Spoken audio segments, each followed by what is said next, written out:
روزے کی حالت میں انجیکشن لگا سکتے ہیں؟ جی بالکل، روزے کی حالت میں انجیکشن لگانا جائز ہے، چاہے وہ رگ کا انجیکشن ہو یا گوشت میں لگایا جائے، کسی بھی صورت میں انجیکشن لگوانا جائز ہے۔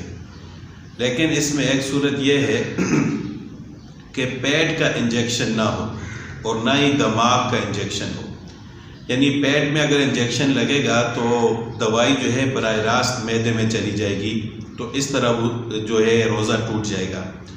اسی طرح اگر دماغ سر میں انجیکشن لگتا ہے اور اس کی دوائی دماغ تک پہنچ جاتی ہے تو اس صورت میں بھی روزہ فاسد ہو جائے گا۔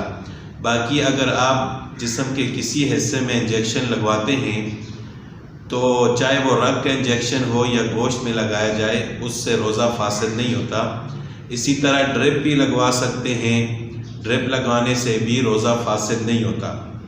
اسی طرح اگر کسی کو خون دینا ہو تو خون دینا بھی جائز ہے، اور اگر کسی نے خون لگوانا ہو تو خون لگوا بھی سکتے ہیں، یعنی ان چیزوں سے روزہ فاسد نہیں ہوتا۔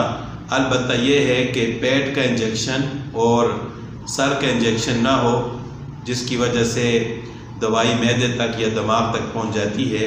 باقی جسم کے کسی بھی حصے میں انجیکشن بھی لگوا سکتے ہیں اور ڈرپ بھی لگوا سکتے ہیں۔